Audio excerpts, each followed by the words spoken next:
যে বলুন। পরিস্থিতি তো ভয়ঙ্কর। এখন তো বেরোনো যাচ্ছে, যে ঘর থেকে বেরোনোও যাচ্ছে না। হ্যাঁ, ফসল রাখার জন্য জীবন ছাড়া ছাড়া হয়ে গেছে। অল্প বৃষ্টি নাই, মেঘের জল বৃষ্টির জল নাই।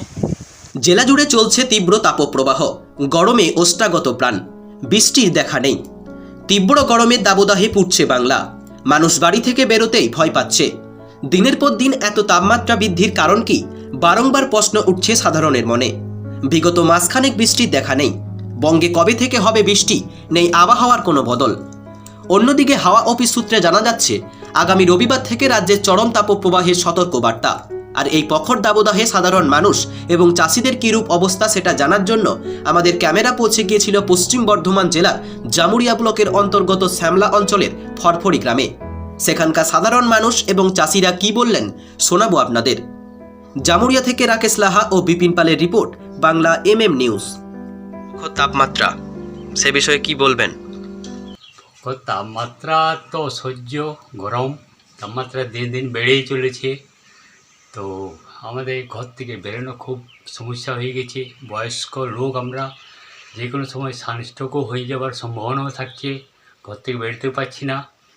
তো দিনের দিন এইভাবে তাপমাত্রা বেড়ে গেলে তো আমরা তো বাঁচবই না, মনে হয় যেন মরেই যাব।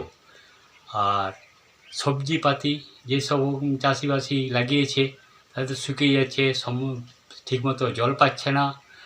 এই তো সমস্যা আমাদের আছে। তারপর 4টের পর 11টার পর থেকে আমরা আর ঘর থেকে বেরোতেই পারছি না, কারণ এত তাপমাত্রা যে বিকেল 4টে পর্যন্ত একই রকম তাপমাত্রা। এতে কী করা যায়? আমরা তো ঘর থেকে বেরোতেই পারছি না, কোনো কাজকর্ম করবার ইচ্ছা থাকলেও করতে পারছি না। দেখা যাচ্ছে রাস্তাঘাট এখন পুরো ফাঁকা, তো সেই বিষয়ে কি বলবেন? ফাঁকা তো থাকবেই, এই তাপমাত্রায় লোকে ভয়ে বেরোচ্ছে না।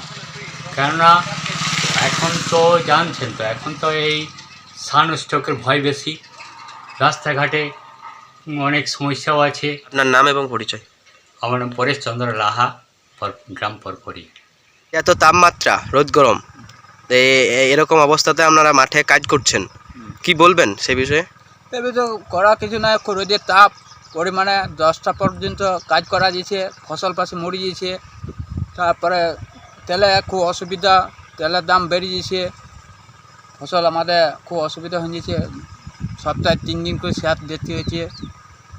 আর রোদ গরমে খুব পারা যাচ্ছে না, সকাল 6টা আছে, 9টা থেকে 10টা পর্যন্ত কাজ করতে পারছি। আর ফসল দিয়েছে কালকে দেখতে তো আওয়ান দিয়েছে, খুব অসুবিধা পড়ে গেছি। আমরা চাষবাস করি, এই রোদের তাপে আমাদের করার কিছু নাই, উঠে 9-10টা পর্যন্ত করতে হয়েছে। পরিমাণে খুব তাপ, ফসলপাতি মরেছে, তো করা কিছু নাই, আমাদের অভ্যাস হয়ে গিয়েছে। তো চেষ্টা করছি যত তাপ কমলে ভালো হয়, ফসলপাতি ভালো হয়। আর এমনি তাপ থাকলে ফসলপাতি আমাদের মারা যাবে, কিছু করা যাবে না। যে তাপ খুব, আমরা চেষ্টা করছি যতটুকু পারি রাখতে, না পারলে আমাদের ফসলের মার হয়ে যাবে, সংসার চলবে না। আপনার নাম? আমার নাম ঈশ্বর ঘোষ, বাড়ি? বাড়ি ফরফরি।